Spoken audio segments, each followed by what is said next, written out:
Hello there, everybody. Today we'll be doing Winter 17, question paper 1-2 of CIE AS level chemistry. And yes, question paper 1, the question paper that we all wait for its explanations, isn't it?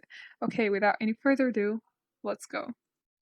Now we'll only be solving the organic chemistry portion of this paper since we know that is the difficult portion. And examiner reports show us this trend of students frequently making mistakes in that portion of question paper 1. So without any further ado, let's get started with question number 20. Which compound does not exhibit stereoisomerism? Now, what is stereoisomerism and what are the types of stereoisomerism? Now we know that there are two types of stereoisomerism. One is cis-trans and the other is optical isomerism. Now in cis-trans isomerism, we need a carbon double bonded to another carbon, and these carbons have to have two different groups.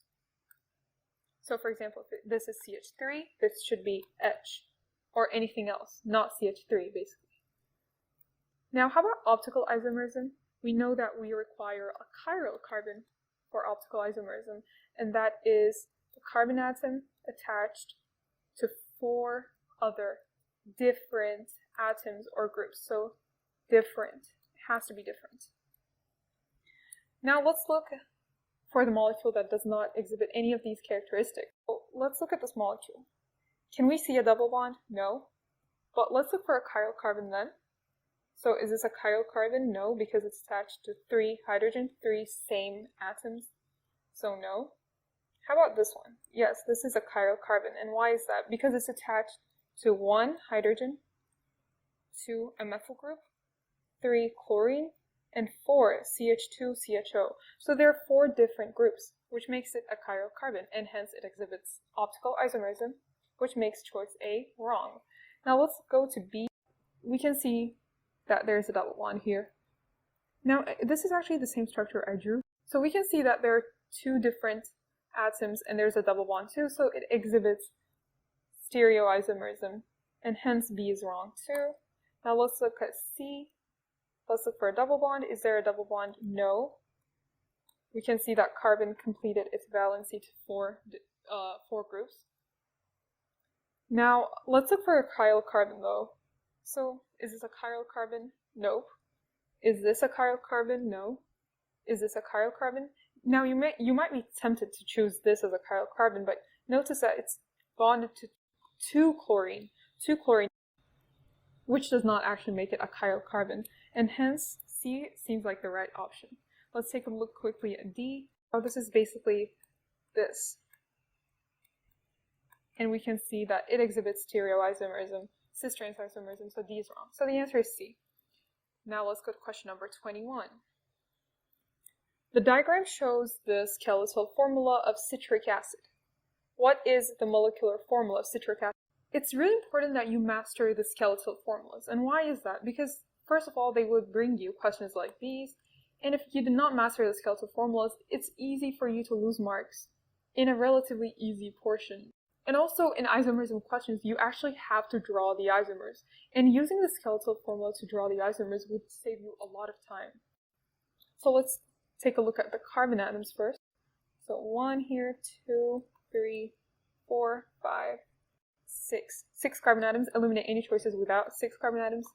C and D are gone. Now let's look at A and B. They both have 6 carbon atoms. The number of hydrogen atoms are different. The oxygen is the same for both. So let's count the number of hydrogens. Now I'll first count the visible hydrogens. 1, 2, 3, 4. And now let's count the number of invisible, or the hydrogens that are not drawn.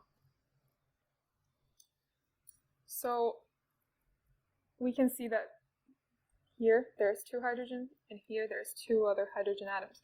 So which makes it a further 4 hydrogen atoms. So a total of 8 hydrogen atoms. Now we could have actually just looked at these and easily eliminated B. Why is that? Because we know that there are invisible hydrogen atoms, there are additional hydrogen atoms. So it definitely has to be more than 4 visible hydrogen atoms. So that was just a quicker way to eliminate B. Now let's go to question number 22. which compound would produce two different carboxylic acids when treated with hot, concentrated acidified manganate ions?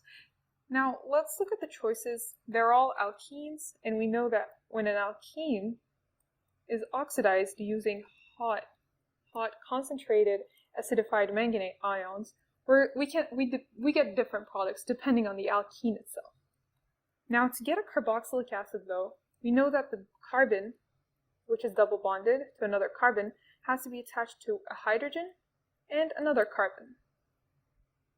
So let's look for the choice that matches that. And it has to be different carboxylic acid, so let's keep that in mind as well. First, let's take a look at A. So there's a carbon here, it's attached to another carbon and hydrogen. So we've got our first carboxylic acid, and then we've got carbon attached to two other carbon atoms. So that does not make it a carboxylic acid. So if I were to oxidize this, we know that the double bond would break, so we would get these products: COOH, ethanoic acid, and a ketone. So no, let's eliminate A. Let's go to B. Now this carbon attached to one carbon, and this is attached to one carbon and one hydrogen. So this seems like the right choice. If I were to break this double bond by oxidation, I would get ethanoic acid again, and I would get propanoic acid. So B seems like the right choice. We have two different carboxylic acids. Let's take a look at the others, though. Now let's look at C. One thing about C is that it is cyclohexene, and we know that when carbon atoms are bonded in a ring, even if you break the double bond, you will just get one product. What do I mean by this? So let's suppose we're oxidizing this again, the double bond is broken. So we'll just get this basically. We'll just get this. And since this is attached to a carbon and a hydrogen on both the sides, we're going to get carboxylic acid, yes. But there's just a single product, so eliminate C for that reason. And finally, let's take a look at D. Now let's break it. We're oxidizing this. COOH and another product here, COOH. So we can see that we got the same carboxylic acid. So they're not two different carboxylic acids. That's why we're going to eliminate choice D as well. So the answer is B. Let's move on to question number 23. Which types of bond are broken and formed in the addition polymerization of alkenes? Alright, as soon as you see the word addition, just remember the pi bond. And why is that? It is because the pi bond is what enables an addition reaction. So suppose if we have an alkene, anything really, we've got the pi bond here, right? So this would be broken and we would add on, because when this is broken, we have free spots for new molecules, isn't it? So this is what's going to happen. We're going to have monomers, which are subunits of the polymer, joined all along by sigma bonds. So we break the pi bond of the alkene to join monomers by sigma bonds to form a polymer. So the type of bond broken is a pi bond, and the type of bond formed is the sigma bond. Let's move on to question number 24. 2,3-dimethylpentene is treated with cold dilute KMnO4. The product of this reaction is treated with an excess of concentrated sulfuric acid at 180 degrees Celsius, giving a mixture of isomeric hydrocarbons with the molecular formula C7H12. What is the name of one of the isomeric hydrocarbons? So this question seems a little lengthy, and for that reason, we'll cut it down, or we'll actually break it down. So let's cut this down to the first step, in which we have 2,3-dimethylpentene.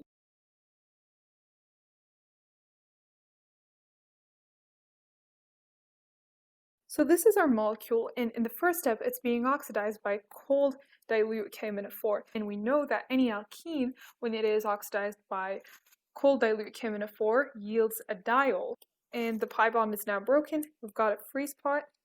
And instead, we're going to have OH groups attached. So hydroxyl groups basically will be attached to the molecule to form the product. Now, in the second step, this product, which is the diol, is being treated with concentrated sulfuric acid.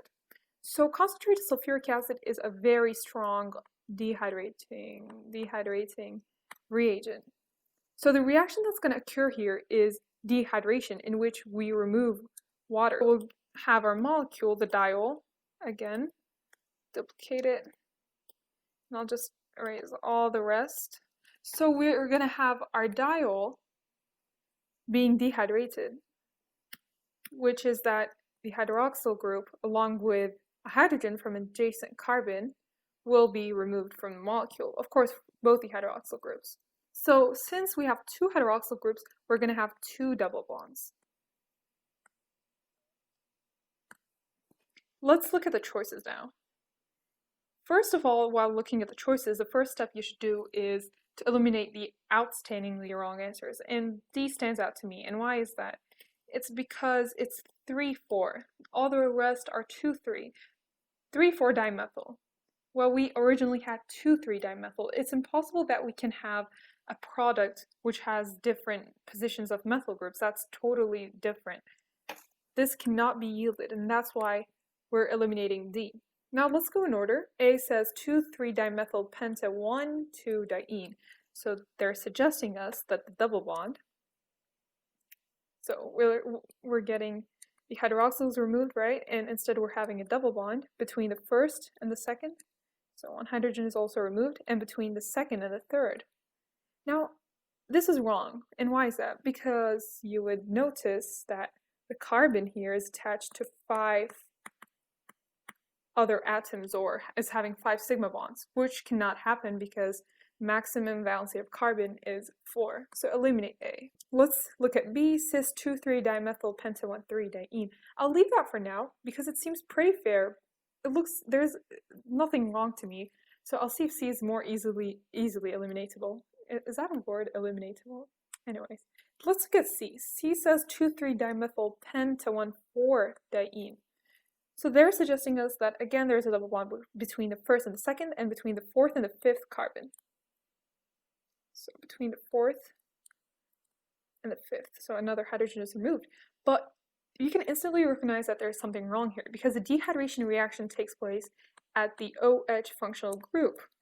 And the structure they're suggesting us here did not involve the OH group, which was previously or originally here on the product, right? So this is not possible. As I said, the alcohol group was originally attached to this carbon and not to either of these. So we have to have a double bond associated with the third carbon. That's very important. So the answer to question number 24 is B. All right, let's move on to question number 25. Equal volumes of aqueous silver nitrate were added to separate small volumes of bromoethane and iodoethane in 2 test tubes. The test tubes were shaken, which were about the observations made for bromoethane is correct. So this is a theoretical question, and it is more of a group 17 question rather than an organic chemistry question. All you got to know is the silver nitrate test for halogens. So silver nitrate, when it reacts with bromoethane, it would form the silver bromide compound, which is a solid, an insoluble solid, aka a precipitate, and its color is cream. While when silver nitrate reacts with iodoethane, we're going to get silver iodide. And again, it's a precipitate, but this time it would have a yellow color.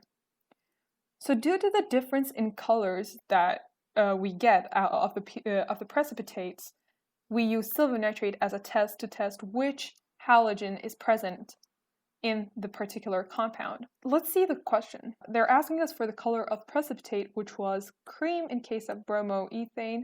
So C and D is eliminated. Now let's look at the rate of reaction. For this, let's pause and think. What does the rate depend on? It depends on the bond strength, isn't it? And what does the bond strength depend on? It depends on bond length, right? Bond overlap, and bond enthalpy, or bond energy.